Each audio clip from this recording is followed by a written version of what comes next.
Halo, selamat malam semua. Bisa respon suara saya?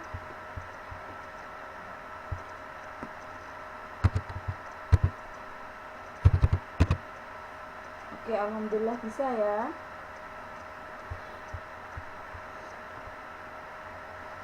Baiklah, langsung saja saya awali. Saya awali ya. Sebelumnya, Assalamualaikum warahmatullahi wabarakatuh. Terima kasih atas waktunya untuk malam ini mengikuti kelas saya, kelas sosiologi. Untuk malam hari ini kita masih membahas mengenai proses perubahan sosial ya. Sebelum saya lanjut ke materi, saya ingin mengingatkan nanti tadi saya sudah, suaranya kecil ya, sebentar.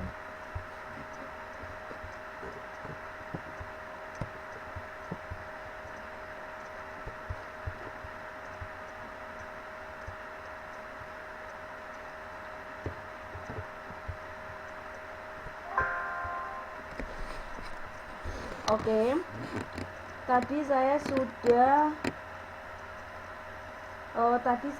sudah mengirim beberapa hasil rekaman kita dari materi perubahan sosial pertemuan pertama sampai proses perubahan sosial sebagai bahan untuk UTS ya, karena teman-teman semua nantinya akan mengerjakan UTS. Kalau tidak salah sudah mulai kemarin ya.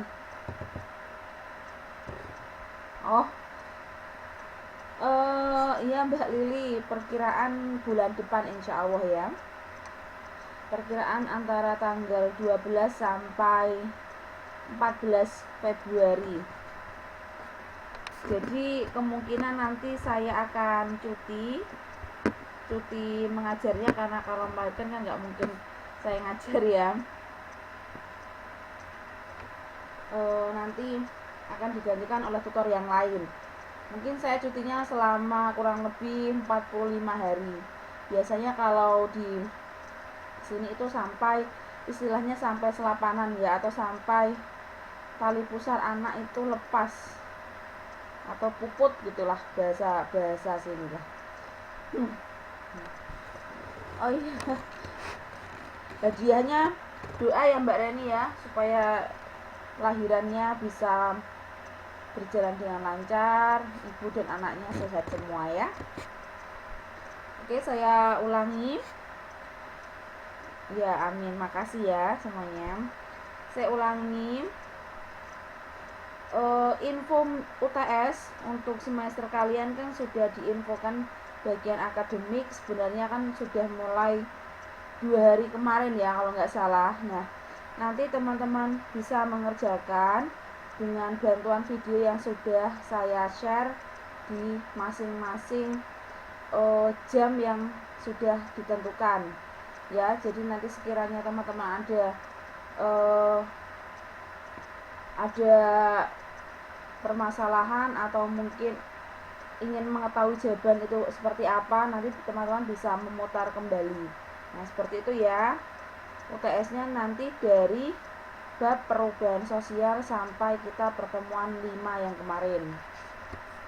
Baiklah, saya next.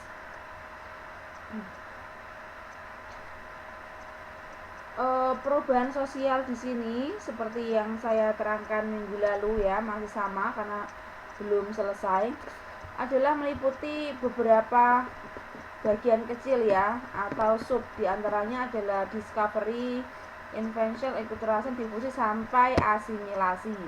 Dan dari perubahan sosial ini juga nanti ada dampak dari sebuah perubahan sosial, di mana dampaknya ini ada 2, ada positif dan negatif.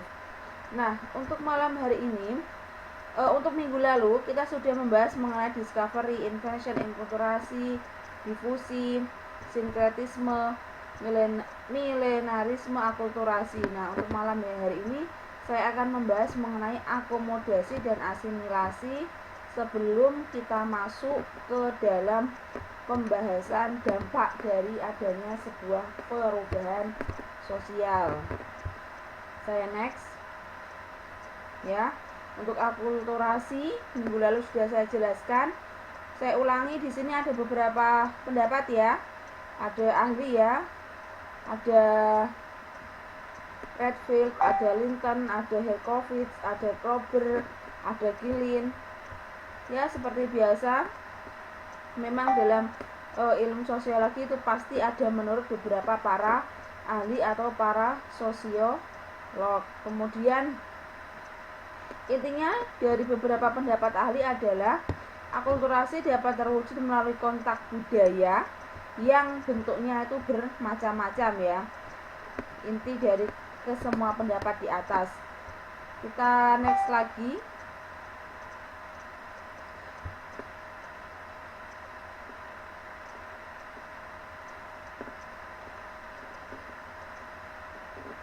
Nah, ini saya ulas sedikit sekali. Saya ulang lagi, asimilasi merupakan proses sosial tingkat lanjut yang timbul apabila terdapat golongan-golongan manusia yang mempunyai latar belakang kebudayaan yang berbeda-beda, kemudian saling berinteraksi, bergaul secara langsung dan intensif dalam waktu yang lama. Dan kebudayaan dari golongan tadi masing-masing berubah sifatnya yang khas menjadi unsur-unsur kebudayaan yang baru. Contohnya, ketika ada seseorang dari Jawa misalnya, dari Jawa ada yang Jawa Tengah itu kan macam-macam ya, misalnya Tegal, kemudian ada yang dari Brebes. Nah, ya Tegal dan Brebes mereka merantau, mungkin misalnya merantaunya ke Jakarta, kemudian mereka hidup dalam lingkungan yang sama dan cukup lama. Mereka pasti mempunyai latar belakang kebudayaan yang berbeda antara Brebes dan Tegal. Walaupun jaraknya antara Tegal dan Brebes itu kan, kalau mau ke Jakarta kan Tegal dulu baru Brebes ya. Walaupun jaraknya itu dekat, tetapi pasti ada perbedaannya. Contohnya perbedaan di dalam segi bahasa. Nah, Tegal itu bahasanya itu ngapak ya. Ngapak itu bagaimana, ada ciri khasnya. Brebes juga sama. Ketika mereka hidup di satu lingkungan, bergaul, timbullah kebudayaan yang baru.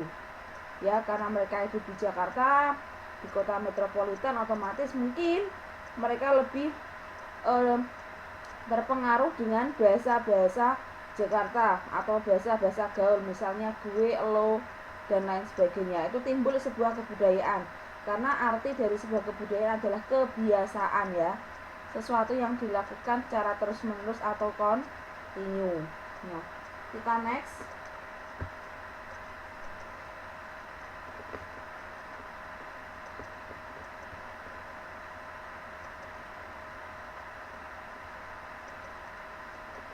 Nah, selanjutnya adalah akomodasi.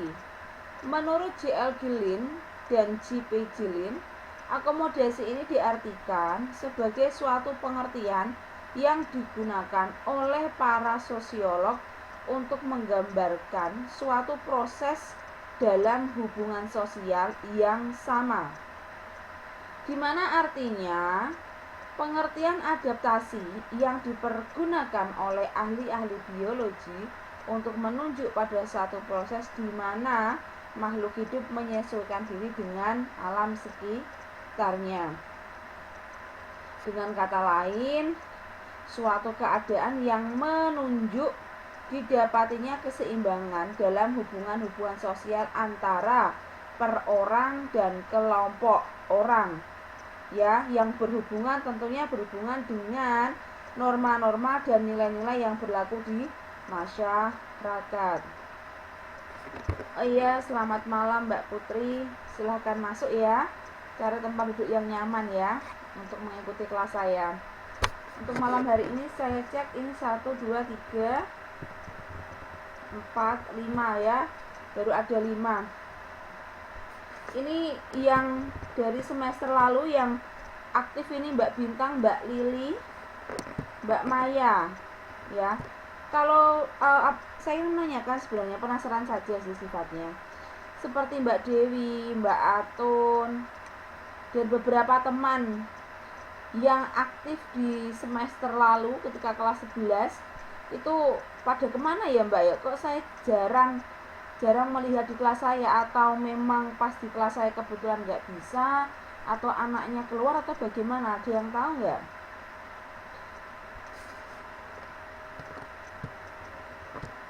Oh, sibuk gitu ya. Tapi masih sekolah ya Mbak, masih mengikuti kegiatan ini kan? Cuma mungkin pas jam saya gitu kan nggak bisa hadir gitu ya. Oh iya. Soalnya kemarin juga Mbak Dewi saya hubungi untuk mengumpulkan soal UTS sama UASnya, itu juga belum respon. Saya sih kurang tahu ya. Mungkin seperti kata Mbak Maya ya, kemarin mungkin mau persiapan apa Mbak Imlek ya Mbak ya. Mungkin jadi terlalu sibuk, atau mungkin disibukkan dengan kegiatan itu. Karena ini sudah tanggal 20, sebentar lagi 7 hari lagi ya Mbak ya, ada perayaan atau lebarannya orang sana gitu ya istilahnya. Oke, baiklah, saya lanjutkan lagi. Selanjutnya adalah sinkretisme. Ini sifatnya mengulangi saja ya, sebentar. Sinkretisme merupakan proses perpaduan dari beberapa paham-paham atau aliran agama atau kepercayaan. Dan pada sinkretisme ini terjadi proses pencampur adukan berbagai unsur aliran atau paham, sehingga hasil yang didapat dalam bentuk abstrak yang berbeda untuk mencari keserasian dan keseimbangan. UTS-nya Mbak, UTS-nya tuh kalau nggak salah sudah 2 hari yang lalu mulainya, berarti tertanggal ini tanggal 20, kemungkinan tanggal 18. Cuma kemarin ada info itu, mungkin beberapa tutor kan lupa untuk membuat soal, jadi bagian akademik itu istilahnya baru mengoyak-ngoyak lagi para tutornya untuk segera mengumpulkan soal. Kebetulan dari saya sudah saya kumpulkan. Ya mungkin nanti teman-teman nunggu soalnya itu dibagikan, karena saya yakin teman-teman tutor yang lain sudah mulai mengumpulkan ke bagian akademik. Karena kemarin ada info itu, teman-teman semua kan satu semesternya kan cuma 3 bulan ya, jadi tanggal 2 atau 3 hari yang lalu teman-teman UTS nanti sekitar bulan Maret kalau nggak salah, Januari, Februari, Maret ya, kalau nggak salah Maret nanti teman-teman sudah UAS. Jadi nanti teman-teman langsung naik ke semester 2, kelas 3 semester 2. Jadi tak terasa lah tahun ini nanti teman-teman sudah bisa wisuda ya, atau sudah bisa lulus. Nah, nanti kalau teman-teman lulus yang berminat untuk melanjutkan pendidikan berarti bisa melanjutkan ke tingkat yang lebih tinggi ya, untuk memanfaatkan kesempatan yang ada ya.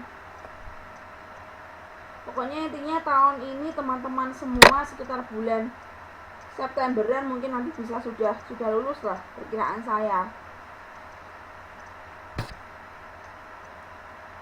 Diterima di mana itu maksudnya kuliahnya? Mbak Bintang itu ya, berkeinginan melanjutkan ya. Ini ujian yang apa Mbak Mai?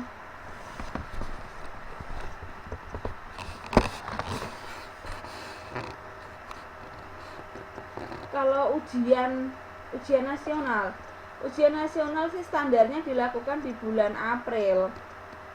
Cuma saya kurang tahu kalau untuk yang kesetaraan Taiwan, nanti kita nunggu info dari bagian akademik saja ya, daripada nanti saya menentukan tanggal malah keliru. Jadi itu tanggal pastinya nanti menyesuaikan dari bagian akademik. Yang jelas teman-teman nanti satu semesternya kalau nggak salah kemarin infonya cuma 3 bulan, jadi nanti bulan Maret teman-teman sudah naik semester 6.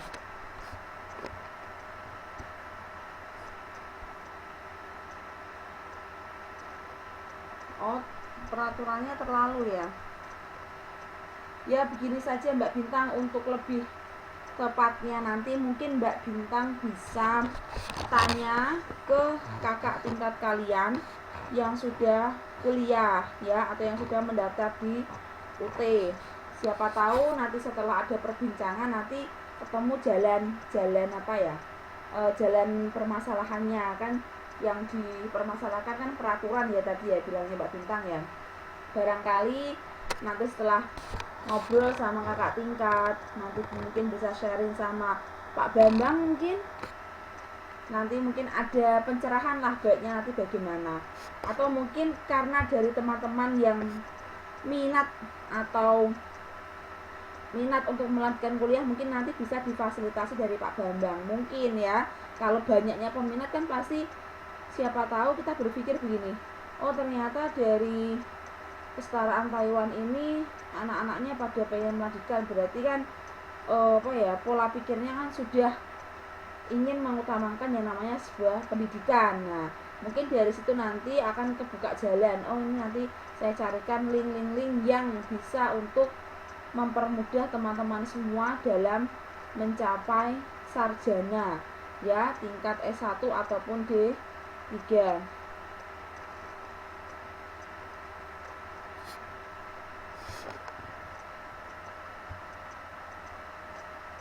Ya, gini Mbak Lili, Mbak Mai, dan teman-teman yang lain.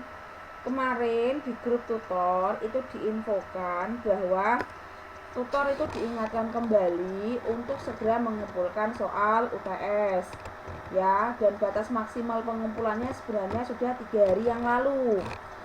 Tetapi saya kurang tahu apakah dari teman-teman tutor sudah menyetorkan semua atau belum. Yang jelas dari saya sudah mengumpulkan. Jadi nanti mungkin ada pemberitahuan ke teman-teman ketika memang para tutor sudah membuat soal. Karena kalau soalnya mungkin diberikan tidak bareng ya, misalnya sosiologi dulu, nanti ekonomi dulu, kan kurang bagus. Mungkin ingin diserentakkan, jadi nunggu dari beberapa tutor yang lain. Jadi teman-teman nanti bisa menunggu informasi dari bagian akademik ya. Kalau infonya sih sudah 3 hari yang lalu sudah harus mengumpulkan ya infonya.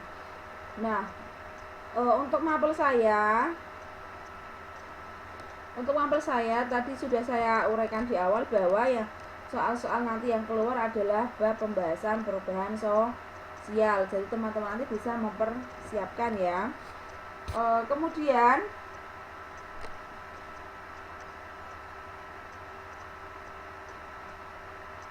saya lanjutkan ke materi.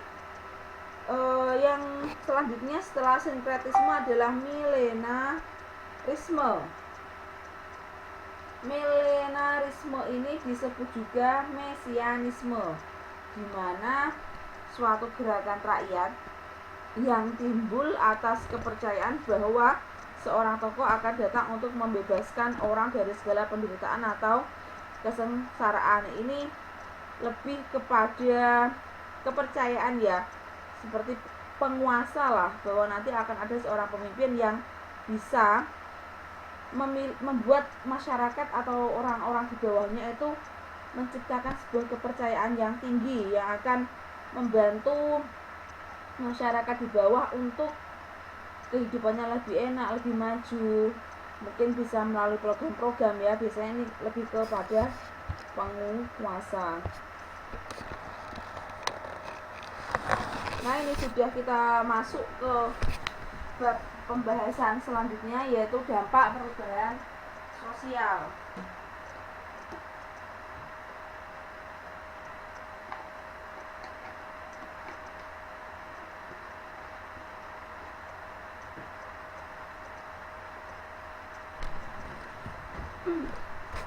Dalam kehidupan bersama, masyarakat dengan kebudayaannya tidak akan lepas dari yang namanya perubahan.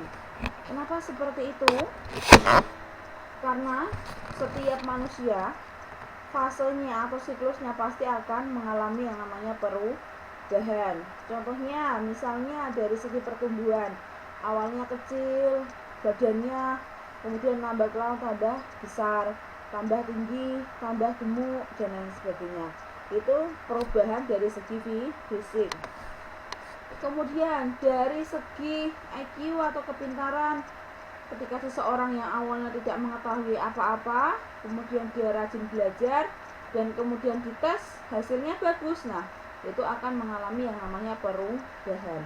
Jadi perubahan di sini sifatnya umum dan luas, bisa kemana-mana ya arti atau makna dari sebuah perubahan. Nah, selanjutnya perubahan ini diartikan sebagai proses sosial yang berlangsung secara terus-menerus dalam kehidupan masyarakat yang berkaitan dengan pergeseran fungsi sistem dan struktur sosial sehingga mengubah pola perilaku anggota masyarakat. Nah, karena tadi kan kata dasarnya sudah perubahan ya, yang masih sifatnya umum. Sekarang ada embel-embelnya perubahan sosial, di mana sosial ini adalah ilmu yang membahas tentang kemasyarakatan atau kehidupan masyarakat sosial ya. Nah, kita gabungkan makna perubahan dengan sosial, muncullah suatu pengertian bahwa proses sosial itu berlangsung secara terus-menerus dalam kehidupan bermasyarakat yang berkaitan dengan fungsi sistem dan struktur sosial ya, yang mengubah perilaku anggota masyarakat. Jelas ya, yang namanya perubahan pasti akan membuat sebuah perubahan bagi anggota masyarakatnya. Perubahan yang terjadi akan membawa dua akibat yang berbeda, yaitu antara lain dampak positif dan dampak negatif ya. Contohnya, akibat positif dapat terjadi apabila masyarakat dengan kebudayaannya itu mampu menyesuaikan diri dengan gerak perubahan ya. Positif berarti kan yang baik. Yang baik ini terjadi apabila bisa menyesuaikan diri dengan gerak perubahan. Keadaan masyarakat yang memiliki kemampuan dalam penyesuaian disebut adjustment ya. Jadi seseorang yang bisa melakukan penyesuaian, maka orang-orang tersebut dikatakan sebagai adjustment. Sedangkan bentuk penyesuaian masyarakat dengan gerak perubahan itu disebut integrasi. Ya, saya ulangi lagi ya. Keadaan masyarakat yang memiliki kemampuan, berarti keadaannya itu memiliki kemampuan dalam penyesuaian disebut adjustment. Sedangkan bentuk penyesuaian masyarakat dengan gerak perubahan disebut integrasi. Coba saya mau tanya, ada yang tahu makna integrasi?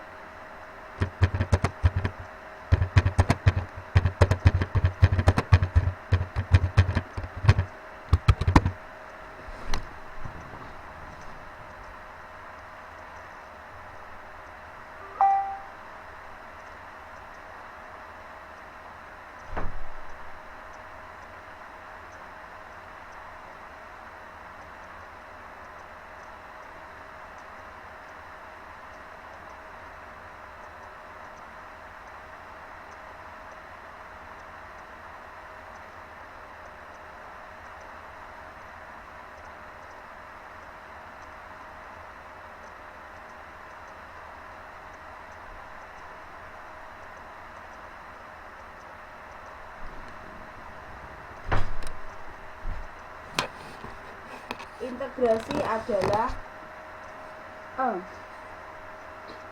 yang tahu makna integrasi? Wah, daripada semua ya. Baiklah, saya lanjutkan saja. Nanti teman-teman yang cari ya apa makna integrasi itu ya. Kemudian contohnya dari dampak positif adalah perkembangan ilmu, pengetahuan, dan teknologi.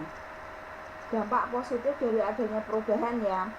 Yang pertama yaitu perkembangan iptek dapat mengubah nilai-nilai lama menjadi nilai-nilai baru yang mendorong berbagai inovasi yang dapat memudahkan kehidupan masyarakat menuju perubahan sosial ke arah modernisasi. Ya, selamat malam Mas Ari. Silahkan mencari tempat duduk yang nyaman ya buat mengikuti kelas saya malam hari ini.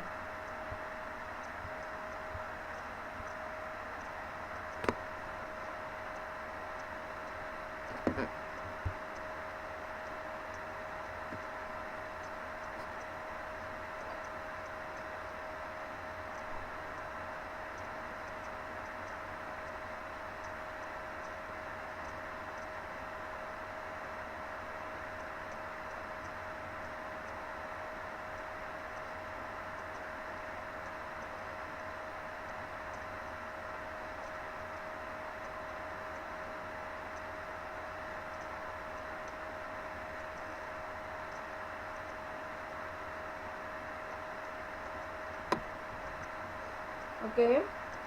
di mana perkembangan ilmu pengetahuan dan teknologi ini pelan-pelan dapat mengubah nilai-nilai lama menjadi nilai-nilai baru ya.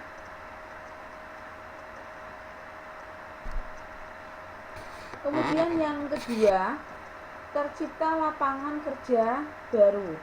Jadi dari adanya sebuah perubahan sosial itu dapat menciptakan sebuah lapangan yang baru.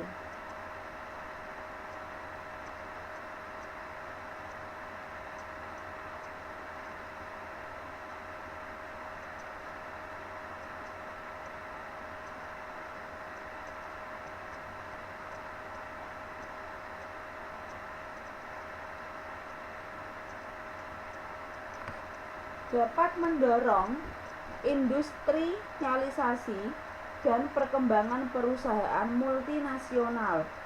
Dengan pengembangan perusahaan secara global dan pembukaan industri kecil, tersedia banyak lapangan pekerjaan sehingga mampu menyerap tenaga kerja yang maksimal. Jadi harapannya ketika tercipta sebuah lapangan kerja yang baru adalah tersedianya lowongan pekerjaan untuk orang-orang ya, baik itu industri kecil maupun industri besar, baik yang sifatnya secara global maupun skala kecil ya, dan diharapkan mampu untuk menyerap tenaga kerja secara maksimal. Jadi kita punya harapan besar kalau misalnya Indonesia itu bisa menciptakan lapangan kerja untuk warga masyarakatnya, tidak perlu kita jauh-jauh ke negeri orang untuk bekerja ya, walaupun wacana ini sebenarnya bukan sulit ya, mungkin cuma saat ini belum bisa dilaksanakan. Karena kalau kita amati, kalau kita lihat, Indonesia ini kaya sekali, baik dari segi alamnya dan dari segi kesemuanya lah. Apabila bisa dieksplor, apabila bisa ditata dengan baik, saya yakin pasti masyarakat di Indonesia itu bisa memanfaatkan peluang ini. Tetapi kenapa selama ini kok belum diekspos? Beberapa daerah yang memiliki kekayaan alam yang tinggi belum diekspos, kemudian menunggu dari adanya investor asing yang datang untuk melakukan investasi sehingga tercipta peluang-peluang usaha yang baru. Contohnya dari segi jahit ya Mbak, dari segi sewing ini yang saya amati. Di Indonesia ini banyak sekali industri garment, di mana pemilik garment ini adalah asalnya atau aslinya adalah orang luar, bukan orang Indonesia.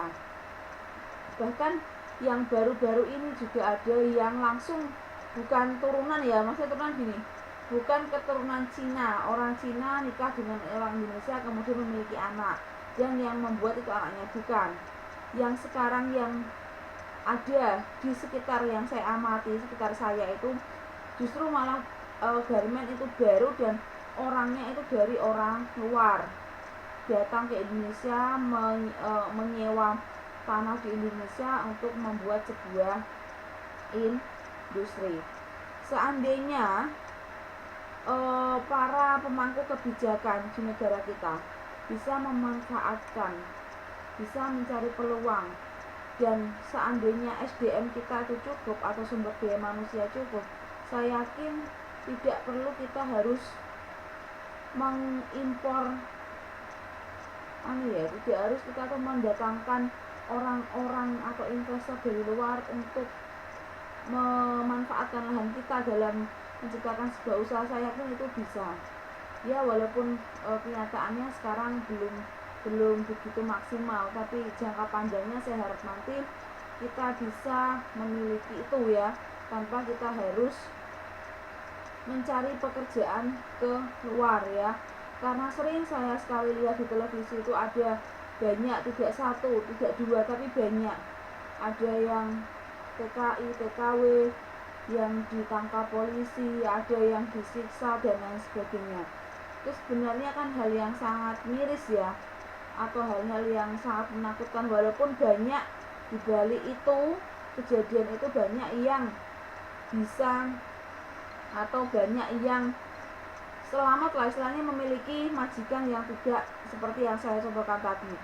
Tetapi alangkah baiknya ketika kita sudah mampu memanfaatkan SDA, kita sudah mampu mengembangkan SDM-nya, saya yakin tidak perlu harus ke sana ya. Kita bisa menciptakan sendiri peluang usaha itu. Kita next.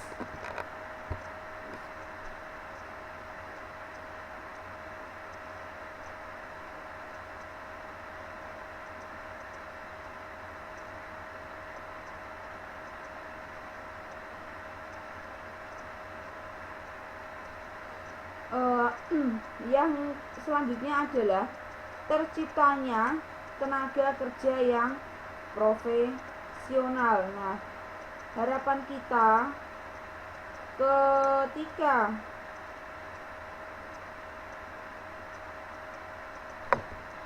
ketika tadi SDA atau sumber daya alamnya sudah kita ketahui banyak, kemudian kita tuh berusaha untuk menciptakan SDM atau sumber daya manusianya yang profesional, dimana ketika ada SDM-nya yang profesional, maka kita mampu bersaing dengan industri yang lain, dimana tenaga kerja atau istilahnya pekerja itu yang memiliki kecakapan, keterampilan, keahlian, dan profesionalisme yang tinggi, saya yakin ya tadi kita tidak usah perlu keluar untuk cari pekerjaan. Selanjutnya yang D adalah nilai dan norma baru.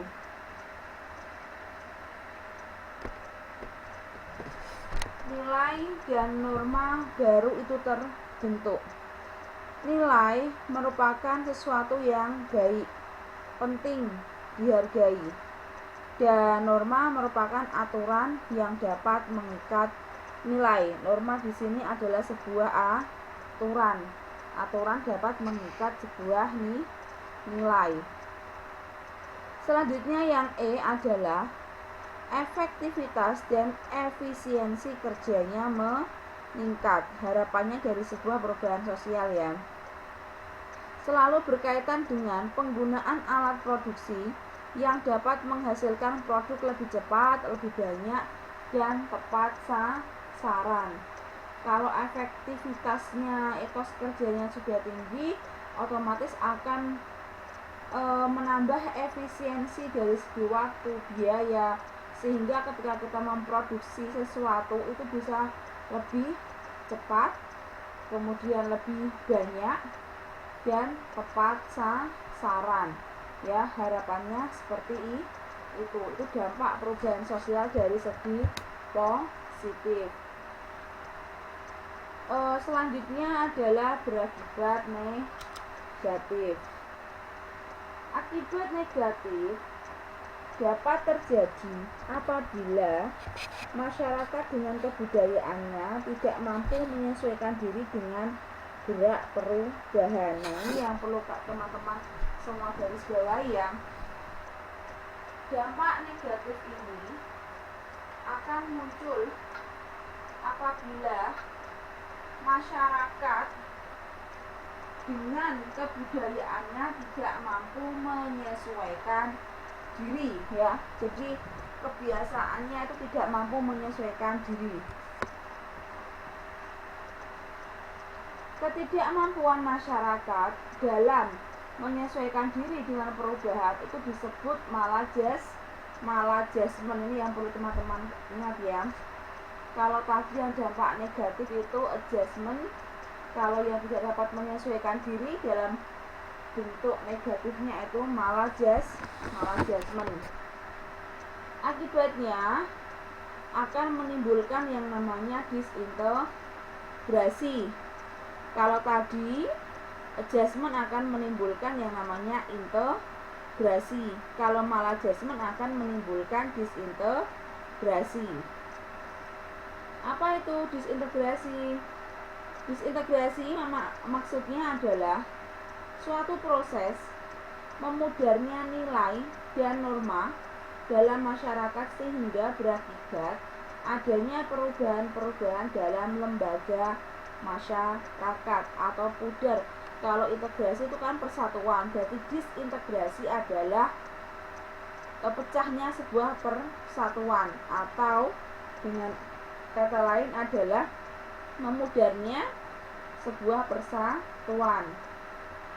Perlu kita ketahui, di dalam masyarakat Indonesia yang multi majemuk atau memiliki kebudayaan yang beraneka ragam, maka akan sangat pula beragam daya tahan atau kemampuan masyarakat dalam menghadapi perubahan yang terjadi. Perlu teman-teman ketahui semua ya. Contohnya masyarakat di Indonesia itu kan majemuk, beraneka ragam dari suku, budaya, dan lain sebagainya ya. Tetapi ada beberapa suku yang ada di Indonesia itu yang tidak mau mengikuti atau tidak mau mengalami yang namanya sebuah perubahan di abad ini ya. Contohnya adalah orang-orang di Papua, kemudian di daerah pedalaman entah itu Sumatera, Kalimantan. Itu mereka kenapa dikatakan tidak mau mengalami perubahan? Karena banyak sekali saya melihat, kalau teman-teman tahu ya, dulu ada televisi yang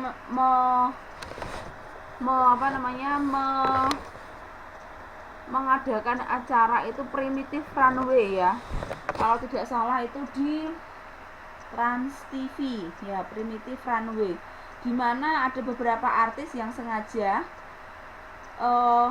hidup di sebuah lingkungan suku yang ada di daerah-daerah terpencil. Nah, di mana kalau saya amati dalam acara tersebut itu banyak sekali orang-orang yang ada di pedalaman itu tidak mau mengikuti perubahan yang ada. Contohnya ketika anak kecil di lingkungan kita ya, di kota-kota seperti Jawa Tengah, kemudian Jawa Barat, itu kan anak-anak kecil kan sekolah ya.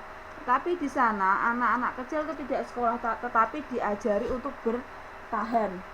Bertahan ini maksudnya adalah untuk mencari makanan, diajari bercocok tanam, dan masa kecil mereka dihabiskan untuk bermain dan dihabiskan untuk melatih diri bercocok tanam. Berarti bisa dikatakan bahwa itu tidak mampu atau tidak mau mengikuti perubahan yang terjadi, dan ini banyak, tidak hanya dalam satu atau dua suku ya.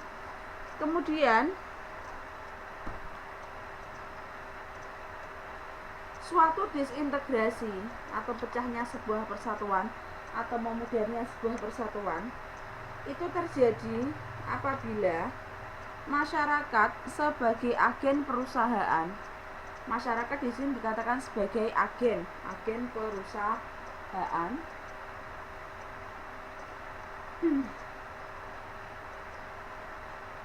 Tidak mampu untuk menyesuaikan atau mensosialisasikan diri dengan nilai-nilai baru yang akan berkembang dalam masyarakat. Sebagai gejalanya dapat diamati pada nilai dan norma yang sudah tidak berfungsi, seperti harapan masyarakat serta lembaga-lembaga kemasyarakatan tidak berfungsi sesuai dengan peranannya. Kita sering mengetahui ada sebuah peraturan tetapi tidak ditaati atau tidak dijalankan, dan itu di mana-mana pasti saya yakin ada. Dilarang berkunjung ke kos di atas jam 10 misalnya. Itu kan ada sebuah aturan ya, tetapi banyak juga yang melanggar atau banyak juga yang berkunjung di jam-jam yang sudah dilarang. Nah, itu bisa menjadikan disintegrasi. Jadi percuma membuat sebuah peraturan tetapi tidak dilaksanakan.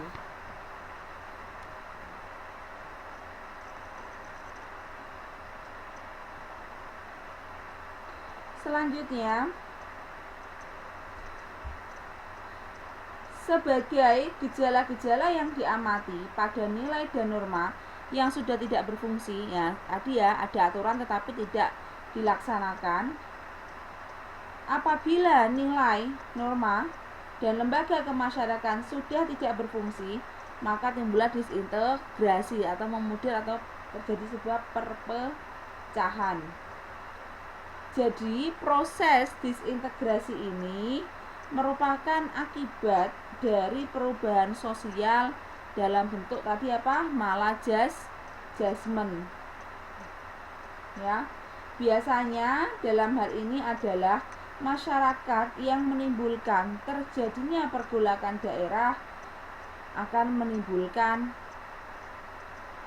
aksi protes, demonstrasi, kriminalitas, kenakalan remaja, dan lain-lain. Dampak negatif ini juga menunjukkan kerugian yang dialami oleh masyarakat. Kerugian tersebut dapat berupa material maupun non-material. Nah, adapun tadi ya contohnya adalah terjadi disintegrasi, kemudian terjadi pergolakan daerah, ya. Di mana ketika terjadi sebuah pergolakan daerah ini adalah akan muncul beberapa akibat. Di antaranya adalah ada kesenjangan ekonomi. Karena ini terjadi di suatu daerah berarti kan luas ya. Kemudian akan tidak memperhatikan tatanan hidup. Selanjutnya mengabaikan nilai dan norma. Kemudian akan mengakibatkan terjadinya perbedaan antara agama, ras, suku, dan politik. Kita next. Selanjutnya adalah kenakalan remaja.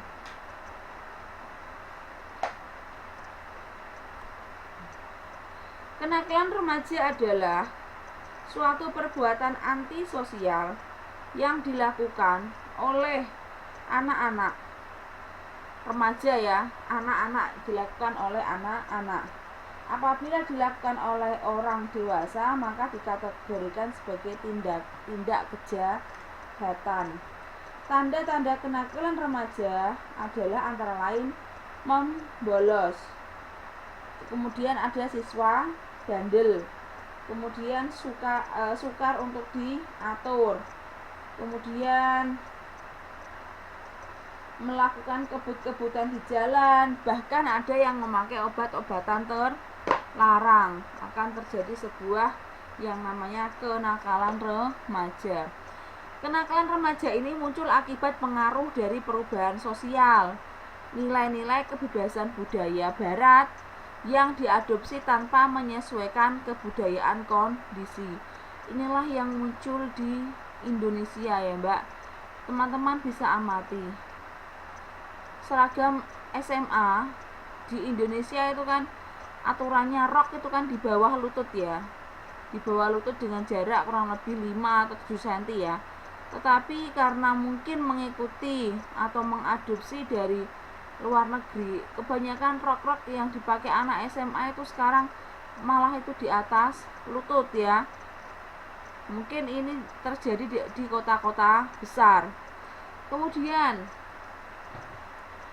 saya sering menjumpai bahwa anak-anak SMA itu kalau pulang itu sampai larut malam, maghrib itu belum di rumah. Nah, itu juga bisa dipengaruhi oleh apa? Oleh kebiasaan orang-orang di luar negeri, dimana kalau kita ketahui ya di luar negeri itu rasa kepercayaan orang tua ke anak itu kan sudah 100% ya. Jadi ketika anak itu sudah memang menginjak dewasa ya sudah diberikan kebebasan. Nah, mungkin itu yang ditiru oleh orang Indonesia.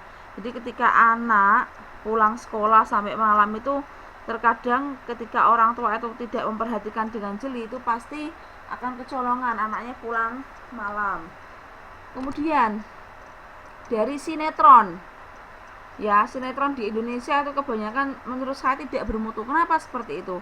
Teman-teman bisa amati dari judul sinetronnya terlebih dahulu. Ada Mermaid in Love, ada Ganteng-Ganteng Serigala, itu kan sudah tidak memberikan memberikan suatu pola pendidikan kepada anak. Padahal sinetron-sinetron tersebut itu diputar di jam-jamnya anak-anak, ya. Jadi anak-anak melihat TV itu perkiraan kan antara jam ya sore lah, 4, 5, 6, 7, 8 lah, ya. Tapi film-film yang sifatnya hayalan seperti itu diputar di jam-jam tersebut, sehingga apa? Pola pikir anak itu kebanyakan itu mengadopsi itu, ya. Jadi kayak misalnya ada preman jalanan gitu ya, itu siswa SMA yang memiliki motor gede, pakainya motor ninja, itu bergeng-geng, kemudian ada kriminalnya, bertengkar, pertikaian. Nah itu kan sebenarnya memberikan dampak atau efek yang kurang bagus ya bagi remaja, karena pasti akan ditiru. Dampaknya apa? Mungkin ketika orang tuanya mampu, si anak akan meminta motor yang sama dengan yang dipakai di serial TV tersebut. Kemudian apabila ada sebuah pertikaian, langsung diluapkan dalam bentuk emosi dengan mungkin saling memukul dan lain sebagainya. Sebenarnya kesalahan-kesalahan yang dialami atau dilakukan oleh anak-anak kita atau ponakan-ponakan kita itu sebenarnya perlu kita teliti lebih lanjut, perlu kita amati lebih lanjut. Sebenarnya ini yang salah ini memang anaknya, apa dari pihak sekolahannya, apa memang dari latar belakang pendidikan orang tua yang mungkin kurang mendidik anaknya, atau mungkin juga karena si anak tadi suka menonton televisi, suka menonton sinetron, sehingga apa? Memberikan si anak tadi sugesti, wah berarti saya ketika menghadapi masalah harus melakukan seperti ini, seperti itu ya. Itu juga tidak bagus. Harusnya itu kita harus mampu menciptakan sebuah sinetron-sinetron yang bermutu, yang tidak hanya memperlihatkan kekerasan, kekayaan, iri, dengki dan lain sebagainya. Karena apa? Tanpa kita sadari itu akan mempengaruhi karakteristik anak ya. Ketika anak itu memang suka untuk menonton TV. Nah, selanjutnya adalah terjadi kerusakan lingkungan. Nah, ini kerusakan lingkungan ya sudah jelas ya, kalau ada tawuran pasti kan daerah sekitar kan pasti akan mengalami kerusakan, entah itu kerusakannya ringan atau berat, tapi pasti akan terjadi kerusakan. Kemudian eksistensi adat istiadat berkurang. Nilai adat istiadat semakin ditinggalkan oleh masyarakat karena dianggap tidak sesuai dengan perkembangan zaman dan digantikan dengan nilai-nilai kebudayaan modern. Nah, ini juga kita punya sebuah kebiasaan adat istiadat yang sudah melekat lama. Tapi ketika ada sebuah perubahan dari luar misalnya, nah itu terkadang juga bisa menggoyahkan hal-hal atau kebiasaan yang sering kita lakukan ya, karena biasanya kita istilahnya gini ya, sudah zamannya modern, sudah tidak zamannya seperti itu. Nah, kalau teman-teman tahu ya, dulu permainan yang dipakai oleh anak-anak kita itu kan ada stinan, ada karetan, kemudian ada jagongan, kemudian ada egrang dan lain sebagainya. Coba teman-teman amati ya, sekarang di Indonesia kalau teman-teman nanti pas pulang, itu kebanyakan anak-anak itu sudah tidak mau bermain hal-hal yang seperti itu ya. Kenapa? Karena mereka sudah mengikuti zaman, pakainya apa? Gadget, pakainya apa? Komputer, pakainya apa? HP, smartphone dan lain sebagainya. Nah, itu juga akan mempengaruhi mereka ke depannya. Nanti harusnya kalau kita sebagai orang tua jeli, kita tidak perlu menuruti keinginan anak untuk memiliki alat-alat elektronik yang sifatnya bisa mengganggu masa kecil mereka, ya. Kenapa saya katakan mengganggu? Memang si anak tidak merasakan terganggu, tetapi lambat laun itu akan menjadi kebiasaan si anak sampai dewasa, ya. Apa-apa minta, kalau nggak dikasih merengek, ya. Beda dengan zaman kita dulu, ya. Kita diajarkan oleh orang-orang tua kita untuk tidak melakukan hal-hal tersebut, tetapi rasanya sekarang itu tantangan seorang orang tua dalam mendidik anak itu semakin tinggi dengan perkembangan zaman, ya, yang semakin canggih, teknologi yang semakin canggih. Selanjutnya, lembaga sosial tidak berfungsi sebagai optimal. Nah, lembaga sosial ini kalau di tempat kita yang paling kecil ada RT, ada RW, ya, yang paling kecil. Nah, di mana adanya akibat negatif ini bisa terjadi sebuah konflik, yaitu menyalahgunakan kedudukan dan wewenang.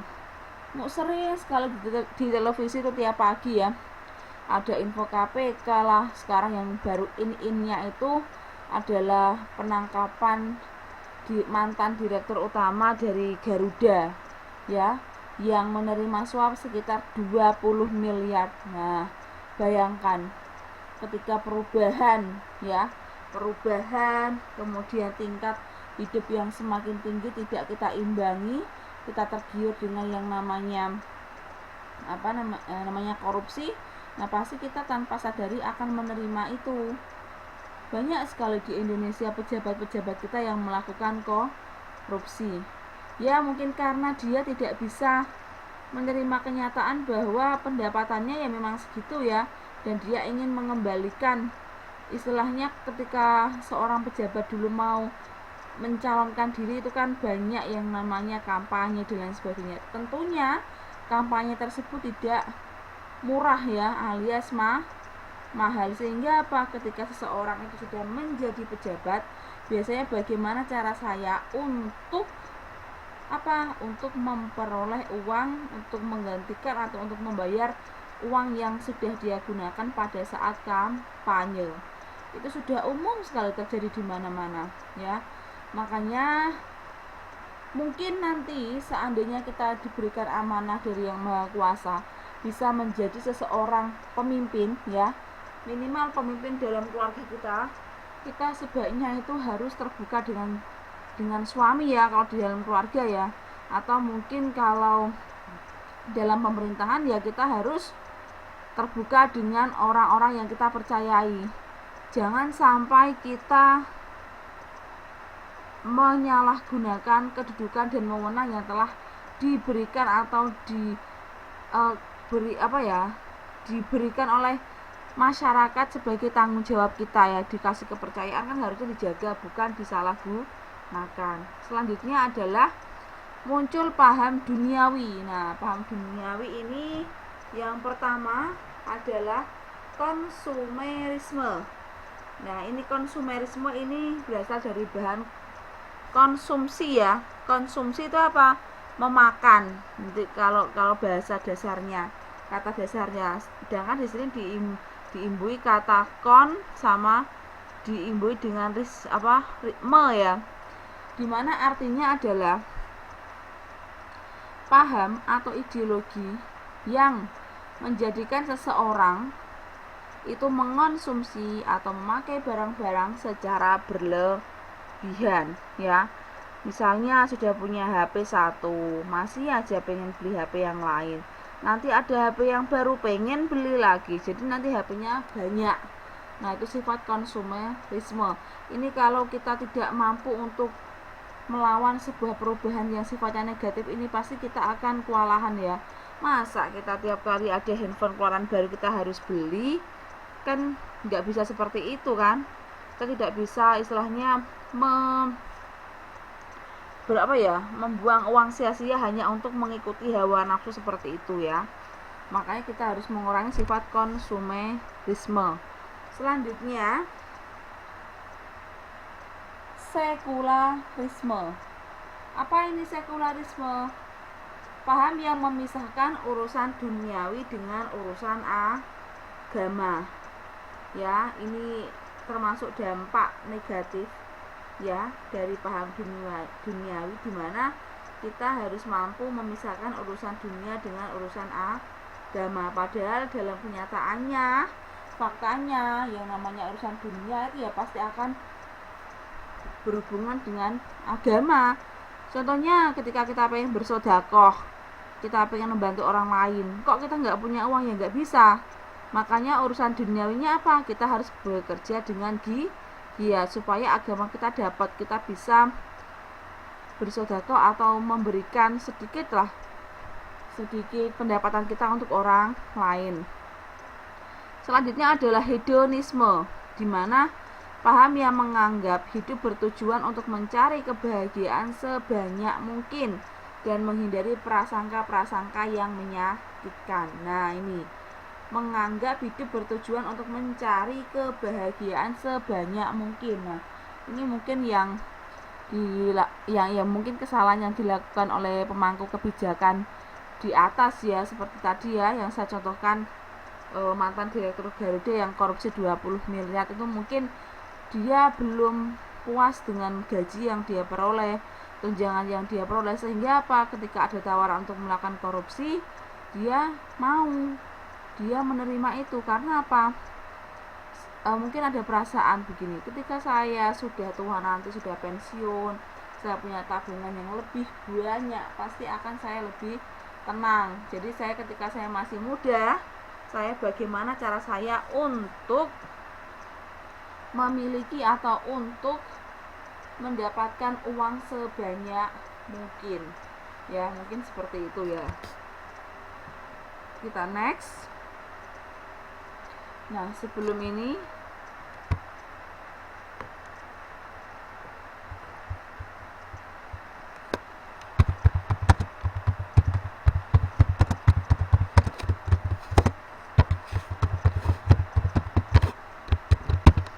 sebelum saya lanjutkan sampai sini dampak negatif dan positifnya, apakah ada pertanyaan dari teman-teman semua?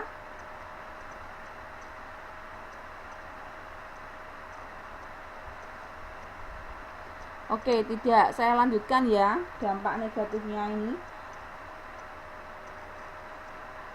yaitu contoh konkretnya atau contoh yang sering terjadi adalah demonstrasi. Ya, dampak dari perubahan sosial, dampak negatifnya.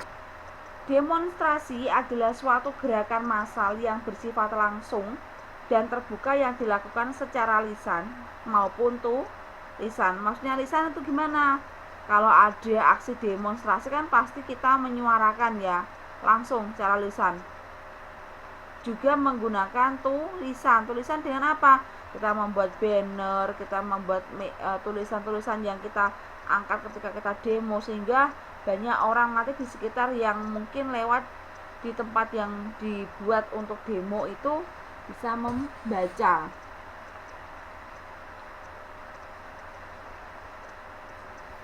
Oh iya Mbak Lili, nggak apa-apa, santai saja ya, nggak apa-apa. Selanjutnya, sebab-sebab demonstrasi antara lain adanya penyimpangan dalam sistem, kemudian terjadinya perubahan dalam sistem yang inkonstitusional, dan tidak berfungsinya sistem yang dipilih.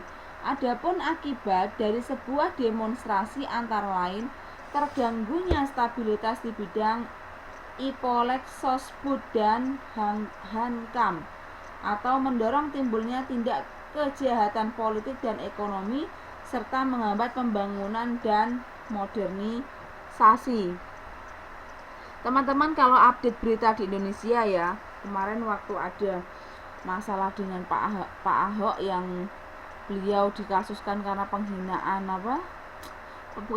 penistaan agama ya, kan terjadi yang namanya demonstrasi besar-besaran di tanggal 212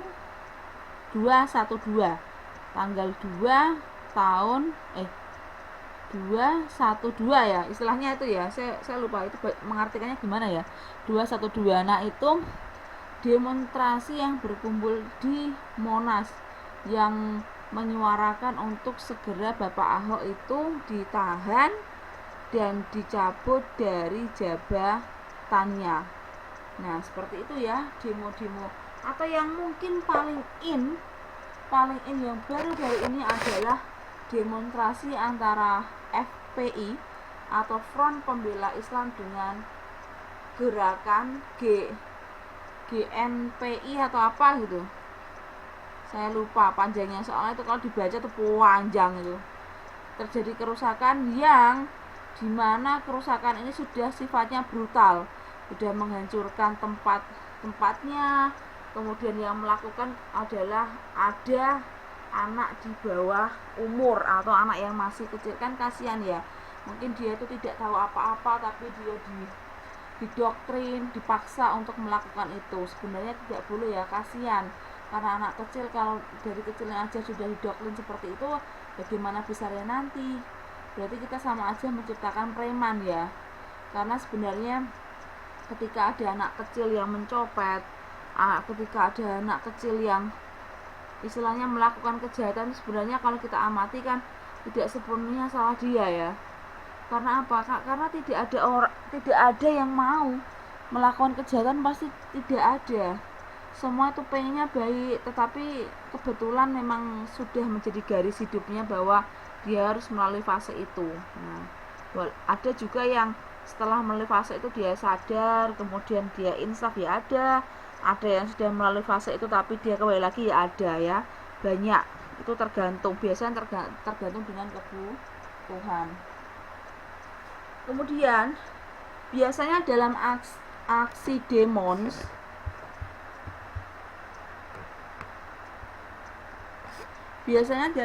demonstrasi ini adalah terjadinya sebuah aksi protes ya, ada protes menyuarakan melalui orasi suara. Aksi protes maksudnya adalah suatu tuntutan individual atau kelompok yang dilakukan dengan lisan ataupun tulisan untuk memperjuangkan kepentingan atau objek tindakan ya. Sebab-sebab protes antara lain adanya pihak yang merasa dirugikan ya, tadi kalau contohnya dari Pak Ahok tadi kan merasa dirugikannya kan karena dia telah melakukan penistaan agama ya. Rasa tidak puas atau kecewa atau suatu putusan, mungkin ada kebijakan. Teman-teman kalau tahu ya, info di Indonesia sekarang, listrik di Indonesia itu nanti tidak semua disubsidi, tetapi yang disubsidi hanya beberapa bagian.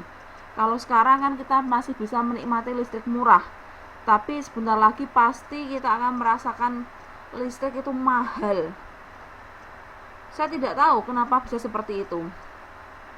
Kemudian ada lagi, sekarang itu ada aturan pengurusan SIM, pengisian SIM motor maupun mobil itu tarifnya itu naiknya tuh 3 kali lipat. Bayangkan teman-teman, naiknya tidak tanggung-tanggung, 3 kali lipat. Makanya perlu ada suara-suara protes ya, sehingga apa? Pemerintah itu tahu bahwa kenapa kok menaikkan pengisian surat SIM, mutasi dan lain sebagainya kok sampai 3 kali lipat. Kenapa nggak 1 kali lipatnya aja, atau penambahan berapa puluh ribu? Tidak teman-teman, sekarang itu penambahannya 3 kali lipat.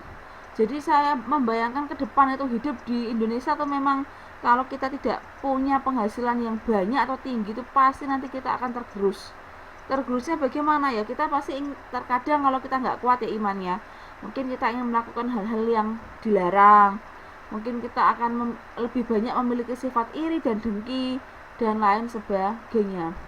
Makanya sebagai orang-orang yang memangku kebijakan di atas tuh harusnya dia memikirkan yang di bawah. Tidak hanya dia sebatas ketika saya menjabat saya harus menciptakan sebuah program baru dan program baru ini harus ditaati, tidak seperti itu, tetapi alangkah lebih baiknya itu kita mentelaah ya, atau kita melihat apa saja yang dibutuhkan.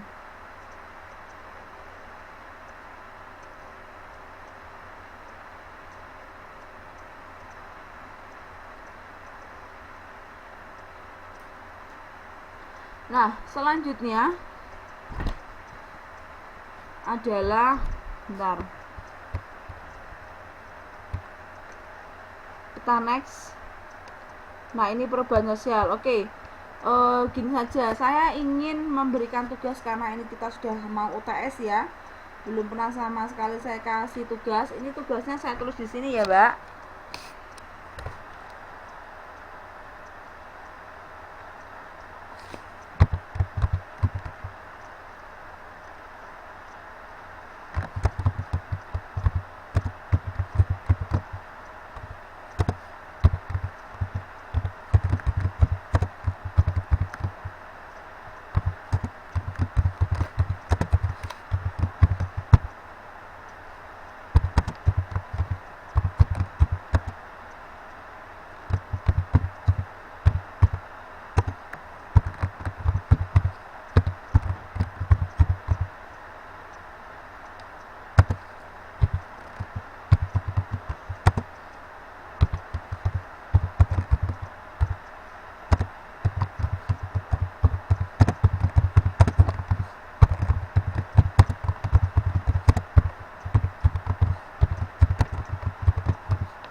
Nah, ini soalnya ya. Saya baca, proses dari sebuah perubahan sosial kan sangat beragam. Ya, banyak sekali. Nah, berikan contoh masing-masing proses perubahan sosial tersebut dalam kehidupan masyarakat atau dalam kehidupan sehari-hari.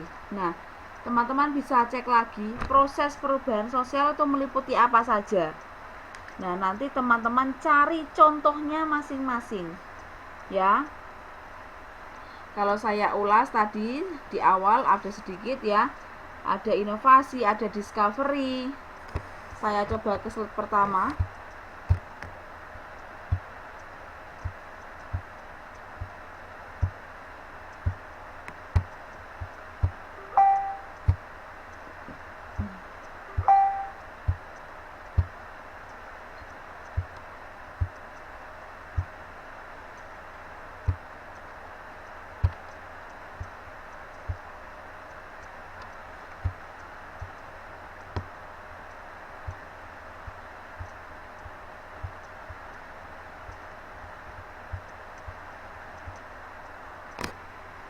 Nah, proses perubahan sosial meliputi ini ya, teman-teman. Ada discovery, invention, inkulturasi, difusi, asimilasi, akomodasi, sinkretisme, milenarisme, dan akulturasi. Nah, silakan nanti teman-teman cari contoh ya yang kaitannya dengan kehidupan masyarakat. Tadi kan saya sudah sedikit ada yang saya kasih contoh, misalnya tadi ada akulturasi, contohnya seperti apa. Kemudian kalau kemarin itu ada invention, ada discovery seperti apa. Nah, silakan nanti teman-teman semua mencari contoh ya yang berkaitan dengan kehidupan. Iya, Mbak. Ya, Mbak Lili semua. Berarti nanti ada 10 jawaban. Contohnya nggak harus yang panjang, nggak harus yang singkat saja, yang penting menjelaskan ya.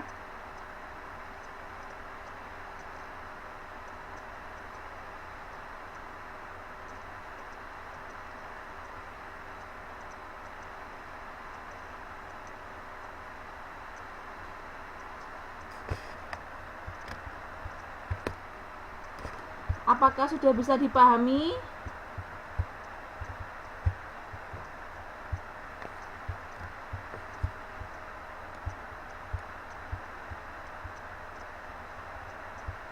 Oke, teman-teman, apakah sudah bisa dipahami?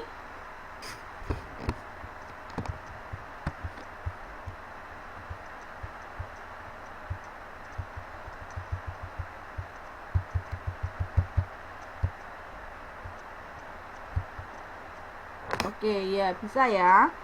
Tapi nanti kalau bisa diusahakan contohnya yang berkaitan dengan kemasyarakatan atau kehidupan sehari-hari kita lah. Nanti difusi seperti apa, inkulturasi seperti apa. Nanti tolong teman-teman yang lain tolong dikasih tahu ya. Waktunya ini tinggal 4 menit. Sampai sini ada pertanyaan?